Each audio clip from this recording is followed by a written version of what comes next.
Lebih dari 7 kali, nyawa Presiden pertama Republik Indonesia berada di ujung maut.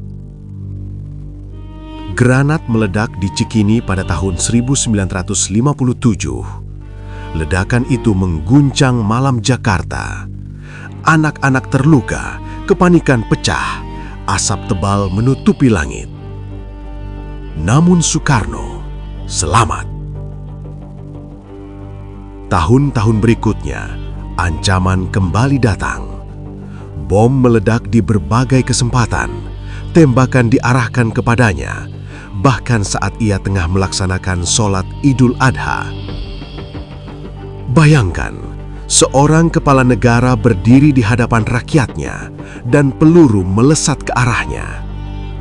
Namun setiap kali maut mendekat, ia tetap berdiri, seolah takdir menahannya untuk tetap hidup. Dalam pidato pelengkap Nawaksara, Soekarno mengungkapkan sendiri kisah itu. Dengan suara bergetar namun tegas, ia berkata, "Syukur Alhamdulillah, saya dalam semua peristiwa itu dilindungi oleh Tuhan. Kalau tidak, tentu saya sudah mati terbunuh, dan mungkin akan saudara namakan tragedi nasional."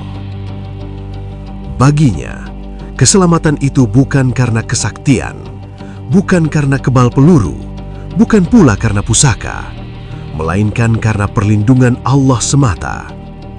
Namun rakyat Indonesia tidak pernah benar-benar berhenti percaya bahwa Bung Karno adalah sosok yang berbeda. Di tengah budaya Nusantara yang syarat mistik, lahirlah berbagai cerita. Sebagian orang meyakini Soekarno memiliki ajimat legendaris bernama Aji Lembu Sekilan. Konon, ajimat ini pernah dimiliki oleh Patih Gajah Mada dari Kerajaan Majapahit. Sebuah pusaka yang diyakini mampu melindungi pemegangnya dari segala mara bahaya.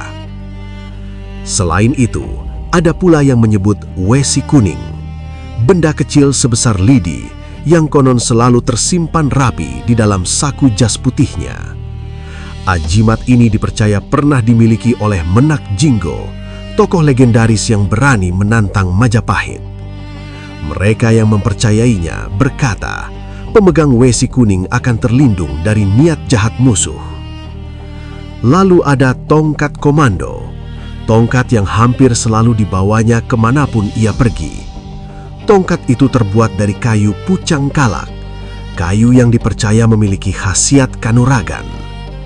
Di dalam tongkat itu, konon tersimpan sebilah keris pusaka.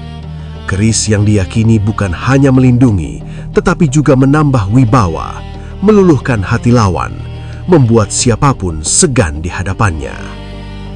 Namun bukan hanya itu, Soekarno juga disebut membawa keris peninggalan Perang Puputan di Bali. Warisan dari ibundanya, Idayu Nyoman Rai. Ujung keris itu berkarat, dikisahkan pernah terlumur darah penjajah. Bagi Soekarno, jika benar ia membawanya, itu bukan soal kesaktian, melainkan simbol. Simbol semangat perlawanan, simbol harga diri bangsa, simbol bahwa kemerdekaan ditebus dengan darah. Di Bali, cerita tentang dirinya bahkan lebih jauh lagi. Sebagian masyarakat menganggapnya sebagai penjelmaan Dewa Wisnu, dan setiap kali ia datang ke Pulau Dewata, hujan sering turun membasahi tanah yang kering. Bagi sebagian orang itu kebetulan, namun bagi yang percaya, itu pertanda. Legenda tentang kesaktiannya semakin tumbuh seiring waktu. Cerita itu bahkan merambah ke masa kecilnya. Di Trenggalek beredar kisah bahwa Soekarno kecil mampu melihat hal-hal gaib. Suatu hari, seorang petani datang membawa anaknya yang sakit keras. Sang petani bermimpi hanya air dari Soekarno yang dapat menyembuhkan anaknya. Ia datang dengan harapan, dengan keyakinan penuh. Soekarno muda saat itu tidak melakukan ritual, tidak membaca mantra. Ia hanya mengambil air ledeng biasa dari dapur dan memberikannya. Seminggu kemudian, sang petani kembali. Anaknya sembuh. cerita itu menyebar cepat dari satu kampung ke kampung lain. Dalam autobiografinya, Bung Karno Penyambung Lidah Rakyat, ia menyinggung kisah itu. Ia menulis bahwa banyak orang percaya dirinya memiliki kekuatan penyembuhan. Padahal, ia hanya memberikan air biasa.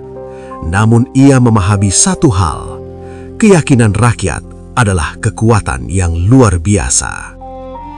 Pada kesempatan lain, seorang ibu hamil meminta sisa makanan dari piringnya. Ia berharap anak laki-laki dalam kandungannya akan lahir gagah dan karismatik seperti Bung Karno.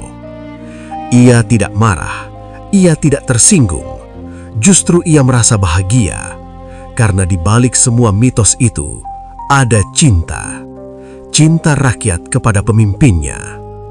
Soekarno pernah berkata bahwa wibawa seorang pemimpin lahir dari kepercayaan rakyat, dan mungkin itulah rahasia terbesar yang dimilikinya. Bukan ajimat, bukan keris, bukan tongkat pusaka, melainkan keyakinan diri, keberanian, dan kemampuan membangkitkan harapan.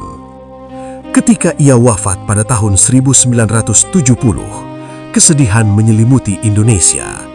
Rakyat berbondong-bondong mengiringi kepergiannya.